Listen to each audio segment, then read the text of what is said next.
comment gérez-vous la pression pendant la décision?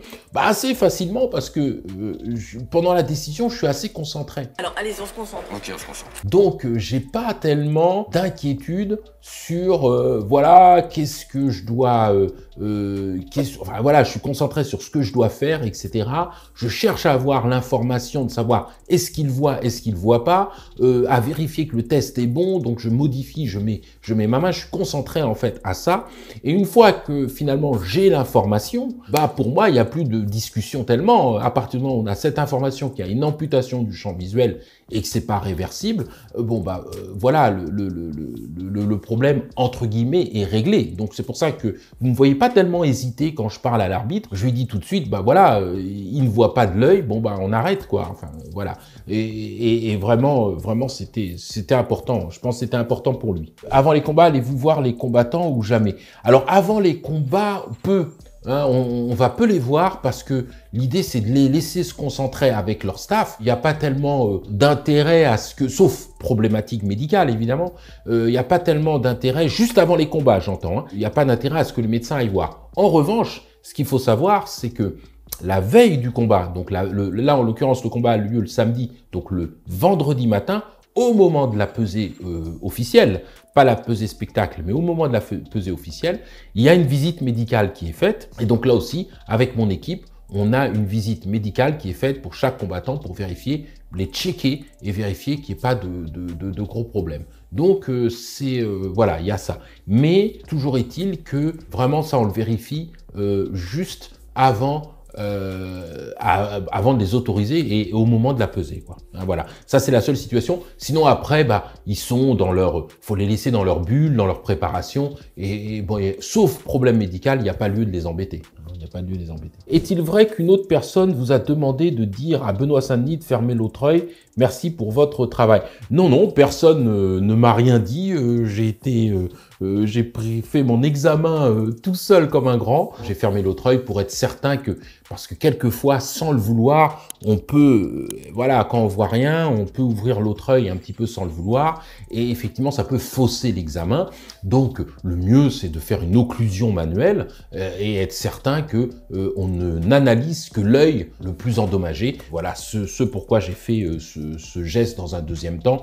Encore une fois, tout ça, ça se passe très vite, hein, ça se passe en très peu de temps. Bon, on tente une chose, un examen, on l'affine, faut pas hésiter, voilà, ça demande quelques secondes. Mais c'est vrai qu'à chaque fois, ça paraît des minutes, des heures, mais si on prend un chronomètre, tout ça se passe très très vite. Bonjour chers confrères, eh oui, Castor Pedre, sur un tel événement, vous étiez une équipe médicale de combien de med et paramèdes? Oh, on était une très grosse équipe, là, vous avez vu la partie émergée de l'iceberg, on était presque 11 médecins. Il y avait moi évidemment en lead, il y avait 4 médecins du sport avec moi, les médecins de coin, on avait 3 chirurgiens, un chirurgien orthopédique, un stomatologue, un ophtalmologue, un médecin réanimateur et un infirmier réanimateur, 2 infirmières en backstage avec les chirurgiens, 3 ambulances avec un équipage de 2 secouristes et pour renforcer l'équipe de réanimation, 2 secouristes supplémentaires. Voilà.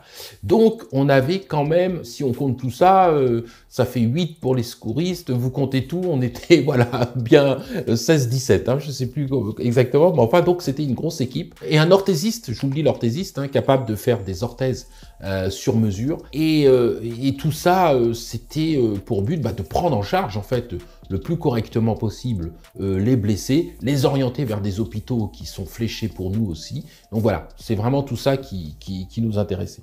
L'UFC vous a proposé d'intervenir dans d'autres UFC en Europe, cela vous intéresse? Ou juste UFC Paris? Ah bah alors, en fait, ce qu'il faut savoir, c'est que j'interviens à l'UFC Paris en tant que médecin de la Fédération Française de MMA. Donc c'est la Fédération Française de MMA qui, en fait, est sollicitée par l'UFC pour pouvoir organiser la surveillance médicale de l'événement. Et deuxième chose qu'il faut savoir, c'est que là, l'exercice médical, c'est-à-dire que ce que vous m'avez vu faire, le fait de devoir faire des sutures, etc., tout ça, c'est un exercice médical, et bien ça, c'est réglementé. C'est très réglementé, c'est une des professions les plus réglementées, hein, la médecine, et tant mieux. Et donc, pour exercer en France, il faut être inscrit, par exemple, au Conseil de l'Ordre des médecins en France. Il faut avoir un certain nombre d'identification et de papiers et de documents, des assurances, etc.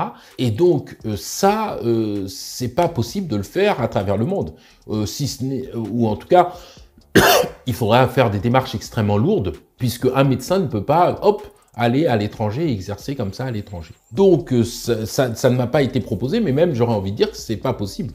Si je vais en Hollande, ou je sais pas, si je vais en Angleterre, mais j'ai pas le droit d'exercer la profession de médecin en Angleterre.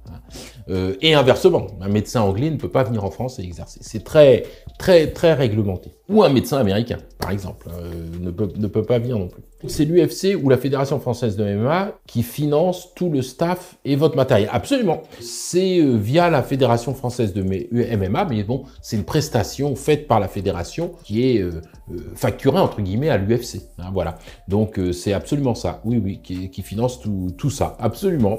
Voilà. Non, on ne travaille pas totalement gratuitement, évidemment. Mais bon, mais c'est vrai que c'est absolument passionnant. C'était une très belle soirée. C'est des événements qui sont spectaculaires. C'est vrai que c'est challengeant parce que ça nécessite d'être très précis dans son diagnostic et en tout cas de prendre la bonne décision au bon moment, hein, et que cette décision soit comprise. Là, bon, écoutez, les planètes étaient alignées. Voilà, la décision a été prise, était assez nette, au bon moment. Tout le monde a bien saisi ça. Donc, tant mieux, parce que c'est vrai que c'est pas toujours vrai, dans les décisions UFC. J'essaierai de vous préparer une petite vidéo d'ailleurs sur un peu les décisions médicales de l'UFC. Et en les commentant, ça sera peut-être, vous me dites si ça peut vous intéresser, mais éventuellement, je peux essayer de vous préparer ça. Ça peut être sympa. Pourquoi les combattants doivent sortir de la salle après leur combat?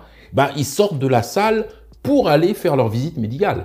Hein, c'est ça. Hein. Et la première chose qu'ils font immédiatement après leur combat, c'est qu'ils sont raccompagnés à ce qu'on appelle le post-fight room, la salle d'examen post-combat. Et là, le médecin de coin, c'est-à-dire le médecin du sport de coin qui les accompagne, en fait, va les examiner, qui a fait une analyse traumatologique du combat, eh bien, va les examiner. L'arbitre a-t-il le mot final malgré le diagnostic du médecin? Alors, l'arbitre, c'est lui qui doit ordonner la fin du combat, c'est-à-dire que formellement, la personne qui doit ordonner la fin du combat, c'est l'arbitre. Mais lorsque une décision médicale, une position médicale est demandée, le médecin se doit d'informer l'arbitre de sa décision, de pourquoi il prend cette décision. Donc là, en l'occurrence, fin du combat, enfin arrêt du combat parce que le combattant ne voit plus de l'œil droit. Bon, ça, c'est la position médicale. Et l'arbitre n'a pas d'autre choix, normalement, que d'entériner la décision médicale. Donc, formellement, c'est lui qui arrête le combat. C'est pas le médecin qui fait des mouvements d'arrêt du combat. Mais par contre, l'arbitre prend en compte la décision du médecin et l'entérine. Il n'a pas d'autre choix que d'entériner la décision du médecin. Donc, si l'arbitre n'entérinait pas la décision du médecin, ce serait une faute d'arbitrage. Vous prenez des nouvelles des combattants dans 1 ou 2 mois, ou est-ce terminé après le jour de combat et ensuite c'est au médecin traitant du combattant de gérer? C'est au médecin traitant du combattant. Hein. C'est-à-dire que là, on a une mission très précise qui est la surveillance médicale de compétition. C'est un exercice à part entière, c'est l'organisation de cette surveillance de compétition. Et ensuite, il y a une transmission au médecin traitant. Alors bien sûr, on peut être emmené par, on va dire, par suivi, de prendre des nouvelles pour dire, voilà, où est-ce que ça en est, est-ce que la personne a bien récupéré, etc. Mais après, une fois que les consignes ont été données, la nécessité de revoir, par exemple, un spécialiste, etc., ça, c'est au combattant qui a son propre staff médical, parce qu'il faut savoir que les combattants sont à travers le monde. Donc c'est même, là on parle parce qu'on parle de Français, mais il y en a qui sont aux États-Unis, il y en a qui sont en Australie, etc. Et évidemment, c'est les médecins qui les suivent habituellement qui sont censés prendre ça en charge. La seule chose qui est certaine, c'est que la durée de retour au combat est liée à la suspension que l'on aura prononcée au moment, et éventuellement à la suite d'examens ou d'avis de médecins spécialisés qui devront être donnés à l'organisation pour pouvoir reprendre. Hein, donc ça c'est l'élément qui est vraiment important. Avant la pesée, les combattants doivent-ils vous déclarer leur traitement en cours et d'éventuelles blessures récentes qu'ils auraient eues? Alors, bah oui, ça c'est une question qui est donnée, qui est posée effectivement. Hein, ce qui est posé, c'est une question qui est posée et ils ont le droit ou pas de déclarer, mais s'ils déclarent pas, évidemment, ce sont des risques qu'ils prennent. Voilà, donc, mais normalement, oui, la question est posée de est-ce que vous avez été blessé, est-ce qu'ils ont une gêne fonctionnelle ou pas. Et puis quelquefois, il peut y avoir des blessures récentes, mais sans gêne fonctionnelle. Et à ce moment-là, ça n'empêche pas obligatoirement le combat. Hein.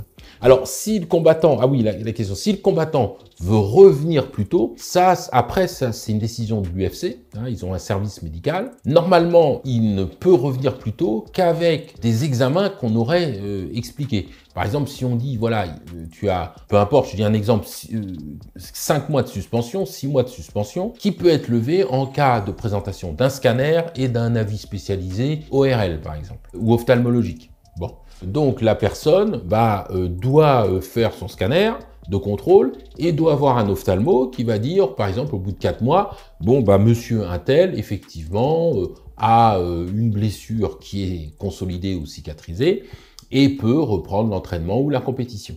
Et à ce moment-là, l'UFC, sur ces données-là, va pouvoir l'autoriser à s'inscrire à un nouveau combat. Voilà. Mais là, ça sera l'UFC, ça sera plus nous, puisque nous, on est vraiment chargé de la surveillance médicale.